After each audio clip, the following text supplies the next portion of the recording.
Il me semble que c'était pas exactement ça notre voyage. Est-ce qu'on peut essayer une autre intro?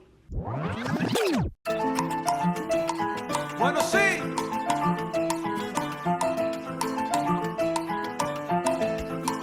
Camina. Rico, rico, rico. Après 2 ans de planification acharnée, nous sommes finalement partis pour la Bolivie. Après 11 heures de vol, pas trop de sommeil et une pause bien méritée à Bogota, nous sommes enfin arrivés en Bolivie.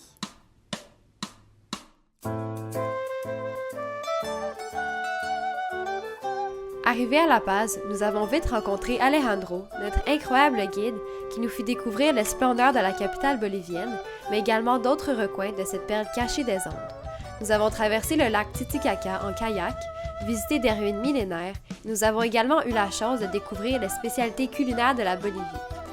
Sous la bonne conduite de Herman, nous sommes passés de paysages urbains à de sommets ennuagés, situés à plusieurs milliers de mètres de haut, et ce, toujours avec le même émerveillement.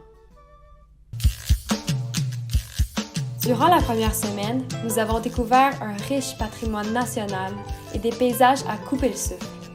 La Bolivie nous a permis de vivre des moments formidables en nous accueillant au cœur de sa région andine.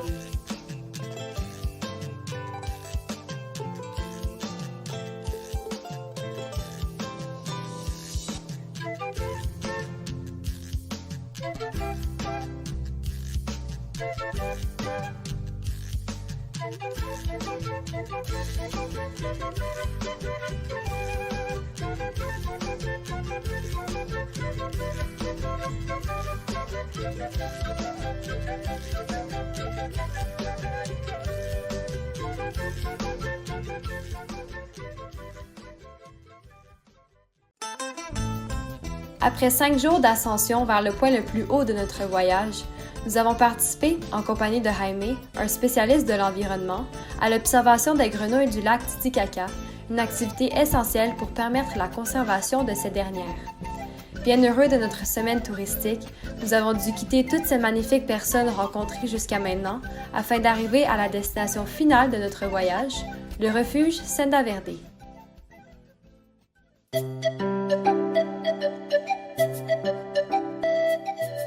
Senda Verde est un refuge animalier situé dans la région tropicale des Yungas. Fondé en 2003 par Vicky Ossio et Marcelo Levi, le refuge a pour but de préserver la faune bolivienne, bien trop souvent victime du braconnage ou du trafic illégal. Depuis le premier capucin orphelin recueilli par la Senda Verde, le refuge n'a cessé de grandir, accueillant plus de 75 espèces différentes au cours de ses 20 ans d'existence. Aujourd'hui, le refuge compte environ 1000 animaux rescapés, de la petite tortue au très impressionnant jaguar. Sur place, nous nous sommes mêlés au quotidien des employés et nous leur avons prêté main forte dans leurs tâches. Que ce soit de nourrir les ours, d'observer le comportement des singes araignées, de préparer les très nombreux repas de tous les pensionnaires du site, ou encore de dévier une rivière, nous étions toujours partants, malgré des longues journées qui commençaient au petit matin. Il nous arrivait de nous affairer à des tâches plus inattendues, comme laver des carapaces de tortues.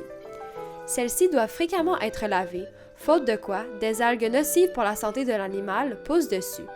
Nous avons donc dû frotter plusieurs tortues, pas très coopératives. Combien vous vous demandez? Environ 150. Une crème glacée plus tard, et nous étions tous couchés. Sauf pour les gars qui avaient le plaisir de faire une petite promenade dans la jungle pour atteindre leur cabane, ainsi que leurs nombreux colocataires aux 1001 pattes. Si la Senda Verde nous a permis de rencontrer des gens formidables comme Sergio, Marcelo, Vicky, Piti, Benjo, Franco et tant d'autres, elle nous a également introduit à de petites bêtes tout aussi attachantes, comme les singes Taiga, Paco et un certain nouveau-né du nom de Chaco. Bref, la Bolivie nous a marqués à tout jamais. Marqués de par sa flamboyante culture, son peuple chaleureux, ses paysages à couper le souffle, mais aussi de par toutes les rencontres que nous y avons faites. Au-delà d'avoir concrétisé le projet qui, 2 ans auparavant, n'était qu'un amalgame d'idées dans nos têtes, nous sommes devenus riches en souvenirs.